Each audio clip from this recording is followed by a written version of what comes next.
우리가 예수 그리스도를 믿는 사람들로서 우리가 그리스도인이 되었다고 한다면 소명을 가지고 있는 사람이에요. 그러니까 콜링을 받았단 말이에요. 그리고 우리가 사명을 받은 그런 자들이라고 하는 거예요. 그런데 만약에 그리스도인이면서도 내가 어떠한 소명이나 부르심이 뭔지를 모른다, 그렇게 살아간다고 한다면 그것은 하나님의 사람으로서 합당하지 못한 모습일 거예요.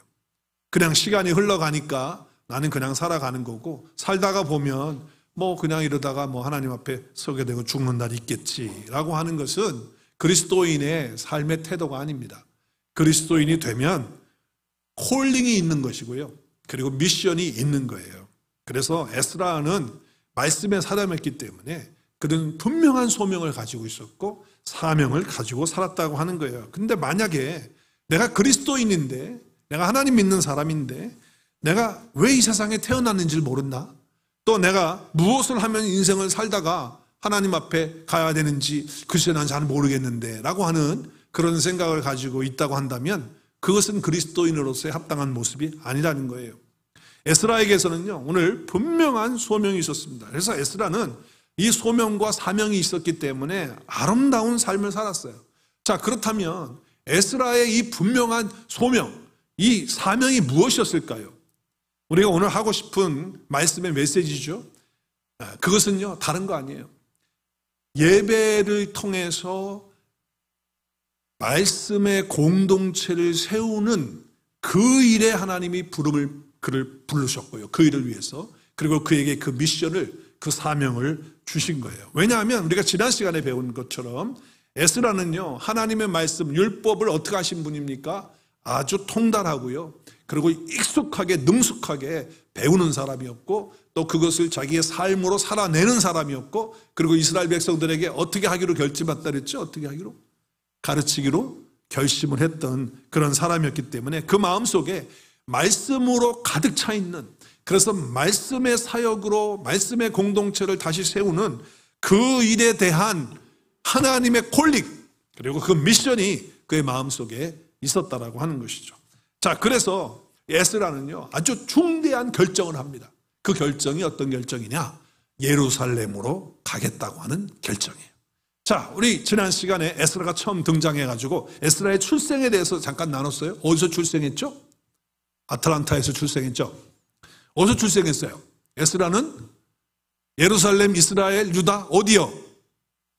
에스라는 어디서 출생했어요? 자신이 없으셔요? 바벨론으로 부모가 포로로 끌려가서 바벨론에서 어떻게 했어요? 출생을 했어요. 바벨론에서 태어났기 때문에 예루살렘 가봤을까요? 안 가봤을까요? 안 가봤어요. 몰라요. 그런데 하나님의 말씀의 공동체를 다시 예루살렘에서, 이미 성전이 재건되어 있는데 그 재건되어 있는 그 성전에 가서 하나님의 말씀을 바르게 가르치고 전하고, 그리고 살아내는 그 훈련과 연습을 해서 그 말씀의 공동체를 세우겠다고 하는 놀라운 콜링, 그 비전, 그 미션을 가지고 있었기 때문에 결단을 하는 거예요. 결정을 하는 거예요. 무슨 결정했다고요? 한 번도 살아보지 않은 곳, 자기 부모의 고향이었지만 자기는 한 번도 가보지 않은 곳 예루살렘으로 가겠다고 하는 중대한 결정을 한 거예요. 첫 번째로 1차로 성전을 재건하는 목적을 가지고 수룹바벨과 그 예수아와 그리고 많은 사람들이 어떻게 했습니까? 그 성전 재건을 위해서 예루살렘으로 돌아갔잖아요. 그래서 재건을 했습니까? 못했습니까? 여러 가지 방해가 있었지만 했어요? 못했어요? 했습니다. 그리고 하나님의 놀라운 손길이 있었던 것을 우리가 알고 기가 막힌 하나님의 역사를 봤잖아요. 그리고 성전이 재건되자 하나님 앞에 봉헌하면서 축제 예배를 드리는, 기쁨의 예배를 드리는 것을 우리가 봤어요. 그래서 1차 귀환자들이 다 끝났습니다. 그리고 이제 2차 귀환을 하는 과정에 하나님이 에스라를 부르셔서 이제 말씀의 어떤 영적 사역을 하기 위하여 사람들을 모으고 에스라가 중심이 돼서 2차 귀환을 하게 되어지는 것이죠. 목적이 그건 거예요. 그래서 예루살렘으로 가는 중대한 결정을 한 거죠. 여러분, 그때 에스라의 나이가 얼마쯤 됐을 것 같아요? 성경 아무리 읽어봐도 에스라의 나이가 그때 가는 때 나이가 안 나와요. 몰라요. 그러나 주전 458년이었기 때문에 그때쯤이면 아마도 여러 상황으로 보면 에스라의 나이는 적어도 40이 넘은 40 중반쯤 되어지는 그런 나이였을 것으로 추측을 하고 있는 것이죠. 자, 그렇다고 한다면 여러분 이제 나이가 40이 넘어가지고 인생을 절반 이상을 바벨론에서 살았던 사람이 예루살렘에 가서 한다고 하는 것은 쉬운 일은 아니에요. 결코. 그리고 그 가는 길이 만만치가 않아요. 지도를 보면요. 지금 여기 수산과 그리고 바벨론 그 부근에 이제 다 살았는데 거기에서 이제 어떡합니까? 저 지중해가 있는 예루살렘으로 가는 거예요. 근데 몇 마일로 써놨어요, 지금? 1000마일이에요, 1000마일. 여러분, 1000마일이면요, 여기서 서바나 가는 게 한 400마일 안 되죠? 여기 서바나 가는 게 400마일 되나요? 안 될 거예요, 아마. 그러면 서바나를 몇 번 왔다 갔다 해야 돼, 지금? 3번 정도는 갔다 왔다 해야 돼, 3번. 그러니까 보통 거리가 아닌데 차로 갈 수 있었을까요, 그때? 비행기로 갔을까요? 다 걸어서 가는 거예요. 그러니까 걸어서 가면서 어떻게 해요? 잠자야죠, 먹어야죠, 또 좀 쉬었다 가야죠. 뭐 등등 해서 가게 되면 적어도 5개월은 걸립니다. 그래서 보통 사람들이 바벨론에서 예루살렘 갈 때 5개월을 잡고 가는 거예요. 지금 지도를 보면 이게 지금 이스라엘이면 이라크에, 저 북부 이라크의 지역쯤 되는 거예요. 그러니까 직선거리로 가면 뭐 한 900마일, 850마일 되겠지만 직선으로 갈 수가 없기 때문에 1000마일 정도를 가야 하는 그런 상황인 거예요. 뿐만 아니라 가는 길에 여러 부족들이 다 살고 있어요. 물론 페르시아가 다 식민지 하에서 다 살고 있지만 다 통치를 못해요. 그래서 부족들이 곳곳마다 큰 도시 말고 적은 곳에 다 부족들이 살고 있었는데 이 사람들이 살 수 있는 방법은 뭐냐면 낯선 지나가는 여행객들을 잡아가지고 다 털어가지고 강도질해서 먹고 그리고 여자들과 아이들이 있으면 그것들을 잡아다가 다른 나라에 팔아가지고 돈을 버는 그러한 일로 먹고 사는 사람들이었다고요. 그러니까 가다가 쉽지 않은 거예요. 만약에 이런 사람들 만나게 되면 뭐 가지도 못하고 다 죽게 되고 비참한 상황이 될 수도 있는 것이죠. 그런데도 불구하고 하나님 앞에서 받은 그 사명과 소명이 있었기 때문에 예루살렘으로 가겠다고 하는 결단을 가지고 있는 것이죠. 그렇게 가려면 누구한테 허락을 먼저 받아야 되냐면 왕한테 허락을 받아요. 왜? 사람을 불러 모아야 되기 때문에 왕한테, 아닥사스다 왕한테 받아야 되는 거예요. 근데 아마 물어본 것은 보니까 없어요. 내용이 없는데 그의 조서를 보면 아닥사스다 왕이 내린 조서를 보면 에스라에게 명령하는 조서거든요. 그게 7장 11절부터 26절까지가 그 얘기예요. 그러니까 조서의 얘기예요. 조서. 그래서 에스라야 너 이것을 받아라 하면서 도장 찍어가지고 그걸 주는 거예요. 그 내용이 우리 지난 시간에 봤던 7장 11절부터 26절까지 나오게 되는 것이죠. 그래서 왕이 허락을 했죠. 왜냐하면 에스라가 요구하는 걸 다 들어줬거든요. 그러니까 당연히 허락을 한 거예요. 그래서 조서까지 받았기 때문에 다 준비가 됐기 때문에 거기에서 사람들을 불러 모읍니다. 나와 같이 예루살렘으로 가서 말씀의 공동체를 다시 세우기를 원하시는 사람들은 다 모여라 그랬어요. 어디로 모이냐? 아하와, 여기 아하라는 데 있죠. 아하와 강가로 모여라 그랬어요. 그래서 다 모이게 됐는데 그때 모인 사람들이 몇 명이냐면 1517명 정도 모였어요. 많은 사람들이 모인 거예요. 그래도 그러니까 모여서 이제 가겠다고 그랬어요. 근데 가는데 목적이 뭡니까? 가서 그냥 편안하게 살고 우리가 타향살이가 힘드니까 우리 고향에 가서 우리 부모의 고향에 가서 편안하게 삽시다. 그러기 위해서 가는 게 아니잖아요. 하나님의 말씀의 사역, 예배를 통해서 하나님의 말씀의 사역으로 공동체를 세우겠다고 하는 그러한 사명으로 가는 것인데 그렇기 때문에 누가 있어야 되냐면 꼭 필요한 사람이 있는 거예요. 거기에 담당해야 될 사람들이 있어야 돼요. 그런데 오늘 말씀에 보니까 아와 함께 다 모여가지고 출발하려고 하는데 문제가 생겼어요. 그 문제가 뭐냐? 오늘 15절 말씀에 보니까 레위인들이 한 사람도 없어요. 제사장들, 레위인들이 뭐 하는 사람들이에요? 예배를 인도하고 예배를 준비하고 그래서 말씀의 사역, 제사장을 가리키고 하는 모든 것들을 준비하도록 하는 사람인데 한 사람도 없는 거예요. 자, 그러면 의미가 없잖아요. 그걸 위해서 가는데 중요한 사람들이 빠진 거예요. 한 사람도 없는 거예요. 그래서 야, 큰일 났다 말이지. 그래서 사람을 보내요. 보내가지고 지금 당장 가서 사람들에게 좀 알려가지고 같이 갈 수 있는 제사장들 또 레위인들을 좀 불러가지고 와라 그랬어요.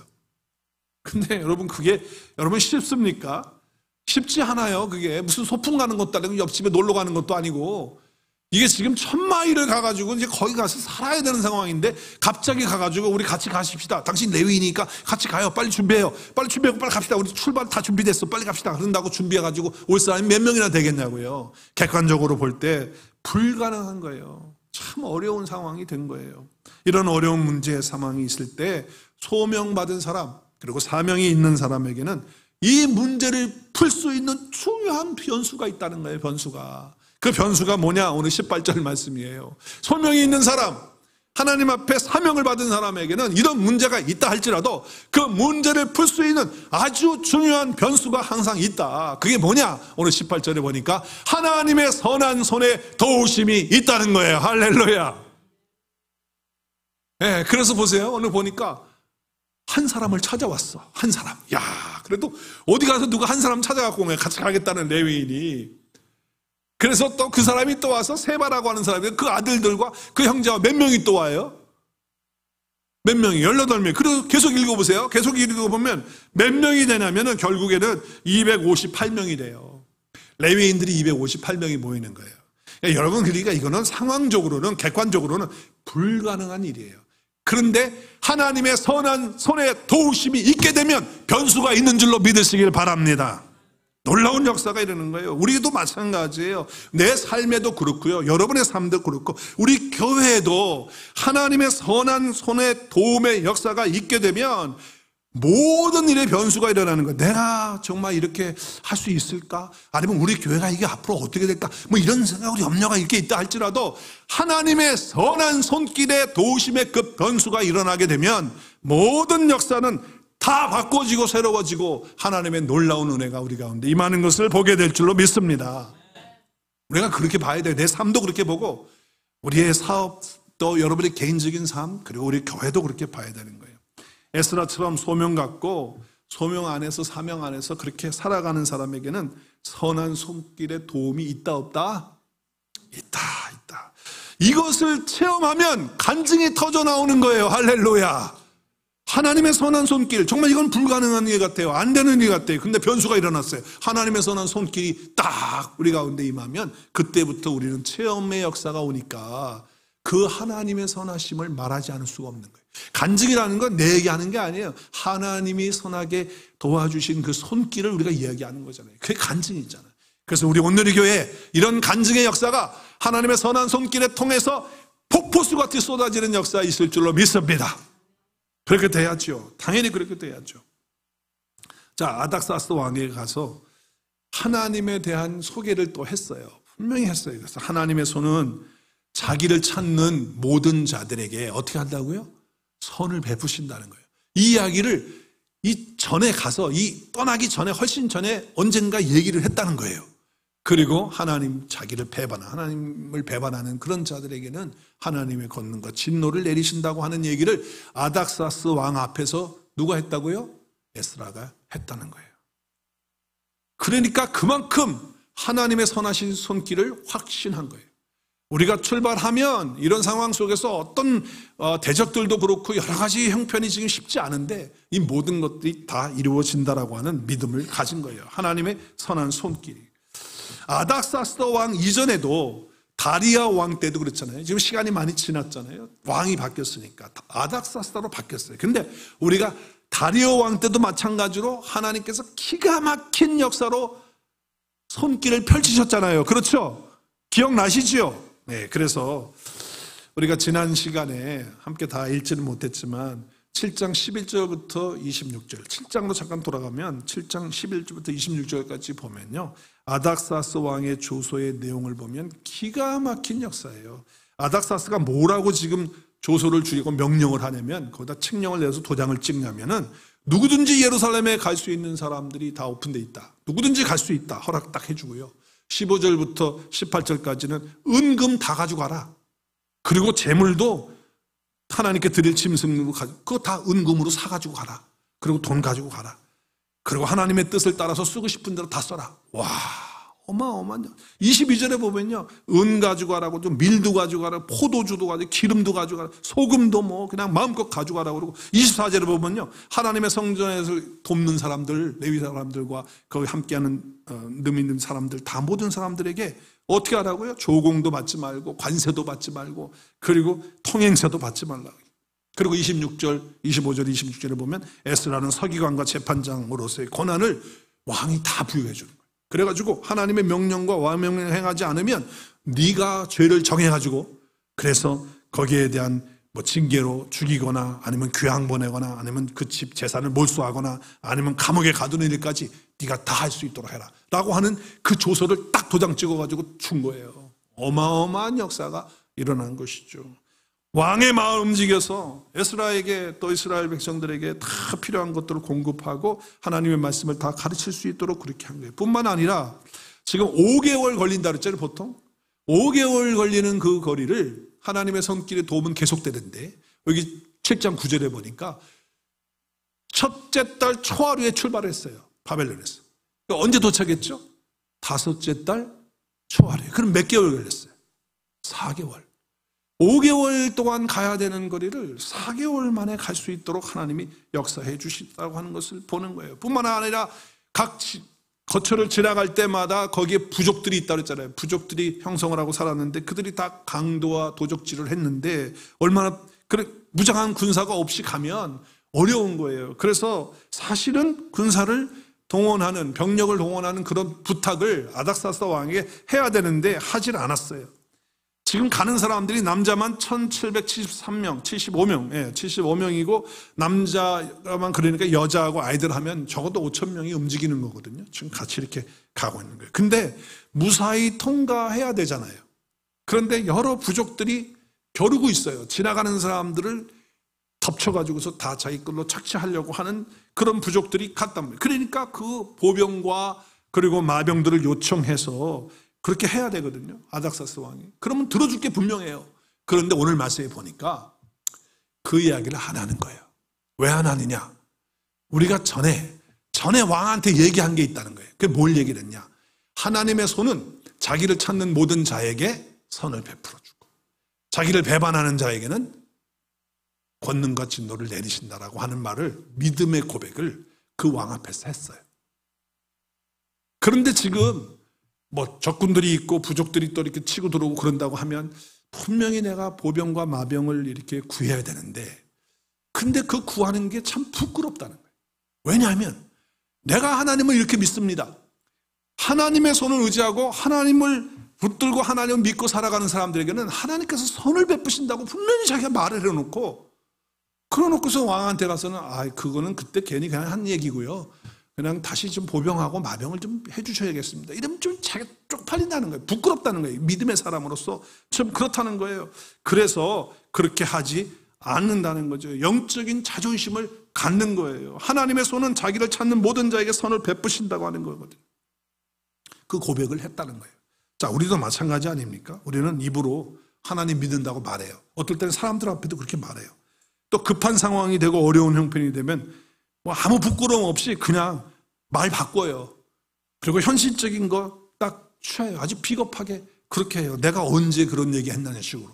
난 하나님 믿습니다. 어떠한 일이 있어도 하나님께서 다 함께 해주시고 선한 손길로 역사해 주실 겁니다. 이렇게 사람들에게 다 말하기도 하고, 뭐 어떨 때는 간증도 하고 다 그래 놓고서 당장 현실적인 필요가 딱 부닥치면 그건 그때 이야기고 지금 현실이 그렇지 않은데 뭐 이렇게 하면서 타협하는 그런 존재가 된다는 거 하는 것이죠.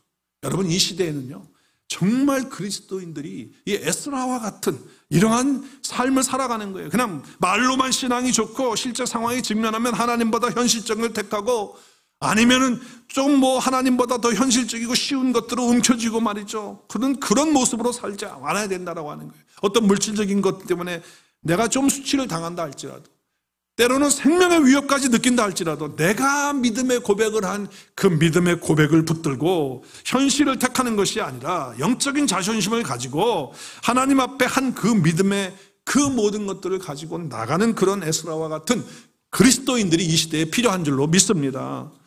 여러분, 막상 현실 가운데 딱 부딪히면요, 세상 유혹에 흔들려요. 우리 마음이 그래요. 믿음의 고백을 해놓고도 인간적인 것에 얽매여요. 그러면서 한다는 소리가 뭐 당연히 그럴 수밖에 없어서요. 뭐 현실이 그래서요.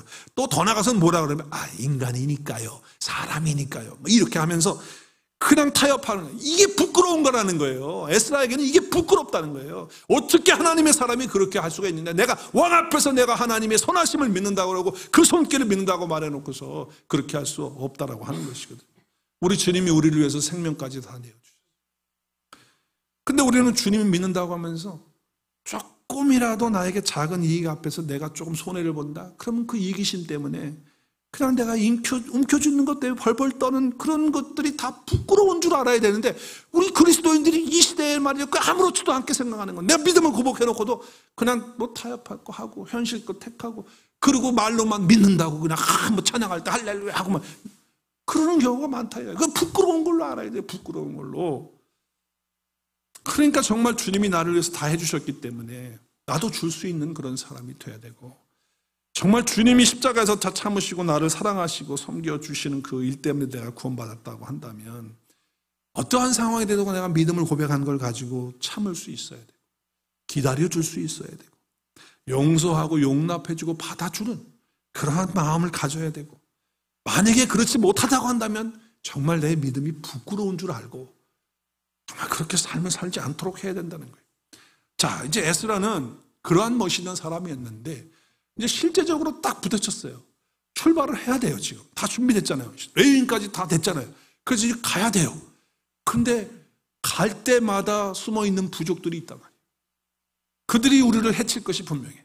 그럼 우리는 병사들도 없고 마병도 없고 아무것도 없잖아. 그러면 이거 왕한테 구해야 되는데 구하지 않고 가잖아요. 그런데 정말 하나님을 믿었기 때문에 방법은 한 가지밖에 없는 거예요. 그게 뭘까요? 오늘 23절의 말씀이에요. 하나님의 선한 손길에 도움을 받을 수 있는 방법이 뭐냐? 그 방법은 뭐냐? 23절에 금식하면서 기도하는 것인 줄로 믿으시길 바랍니다. 오늘 보니까요, 다 금식하는 거예요. 며칠을 금식했는지 몰라. 금식하는데 왜 금식했어요? 우리 같이 읽을까요? 그래서는 뭐냐면 마병과 보병들을 도움을 구하지 않았기 때문에. 자, 이제 그래서 우리는 어떻게 하느냐? 금식하면서 어떻게 해요? 안전하게 예루살렘까지 귀국할 수 있도록 보살펴 주기를, 하나님의 선한 손이 함께 하시기를 하나님께 간절히 기도하는 것입니다. 그럼 그 기도를 하나님이 어떻게 하실까요? 들어주시는 거예요. 응답하시는 거예요. 그래서 예루살렘에 안전하게 그들이 도착하는 겁니다. 할렐루야. 여러분이 하나님의 선한 손의 역사를 보셔야 돼요. 믿음의 사람들이 이렇게 사는 거예요. 부끄럽게 살지 않는 거예요. 세상과 타협하지 않는 거예요. 나의 욕심 때문에 그걸 내려놓고만 있다가 부끄럽게 그렇게 살지 않는 거예요. 이 시대의 그리스도인들이요, 정말 에스라와 같은 그런 그리스도인들이 필요하다 그 말이에요. 에스라가 아와 강가에서 출발을 할 때 정말 왕 앞에서 이렇게 이런 말을 했던 것을 기억나게 해주신 분은 하나님이세요. 성령 하나님이 그렇게 해주신 거예요. 그 앞에 내가 이렇게 말하는 건 부끄러운 거야. 내가 믿음의 고백을 해놓고 이렇게 하면 부끄러운 거야. 그래서 나는 왕 앞에 요청하면 안 돼. 이걸 누가 또 인도하시는 거예요? 성령 하나님께서 인도하시는 거예요. 이제 어쩔 수 없어. 이제는 하나님 앞에 기도하고 온전히 하나님의 손길을 구하며 기도하는 거, 금식하는 것밖에 없어 라고 그렇게 인도하신 분도 성령님이신 거예요. 기도하는 가운데 이제 응답되었다라고 하는 확신을 받는 것도 성령께서 주시는 거예요. 그래서 믿고 출발하는 거 아닙니까? 할렐루야. 그때 놀라운 역사가 일어나는 거예요. 성령께서 하시는 거예요. 여러분, 에스라는요, 그의 육체 속에 영원토록 성령이 계시지 않았어요. 순간순간 몸 밖에서 성령이 인도하시고 보여주시고 감동하시고 그랬어요. 그러나 저와 여러분은 이제 성령님께서 영원토록 우리 몸 안에 함께 계시기 때문에 우리는 에스라보다도 더 성령의 감동과 인도하심과 그분의 음성과 확신을 가지고 살아야 될 줄로 믿습니다. 이 시대에 우리가 그렇게 살아야 돼요. 성령님께 민감하게 성령님 의지하고 붙들고 살아가는 역사가 있을 때 우리는 하나님의 사명, 우리를 부르신 그 소명을 이루는 아름다운 삶을 살게 될 줄로 믿습니다. 오늘 아하와 강가에서 보여준 에스라의 신앙의 모습은 그냥 흘러가는 시간대로 살아가는 인생이 아니라는 거예요. 우리 모두에게 다 소명이 있고 사명을 다 하나님이 주시고 콜링을 주셨다는 확신을 가지고 순간순간 결단하면서 사실 수 있기를 바랍니다. 그렇게 살아야 돼요. 순간순간 어려운 일 당할 수 있어요. 그러나 하나님의 손길이 그 선한 손길이 도움으로 나에게 있다라고 하는 확신, 그 믿음을 가지고 현실에 타협하지 않고 부끄럽지 않는 신앙의 삶을 가지고 하나님께 영광 올려드릴 수 있기를 주의 이름으로 축복합니다. 때로는 정말 길이 딱 막혔을 때 금식하며 하나님께 기도함으로 응답받고 하나님의 놀라운 역사를 나타내는 성령님이 우리 안에 계시는 그 확증과 그 놀라운 역사를 통해서 하나님의 놀라운 사명과 우리를 부르신 그 콜링에 합당한 삶을 사는 저와 여러분이 되고 우리 온누리 교회가 될 수 있기를 주의 이름으로 축복합니다. 할렐루야.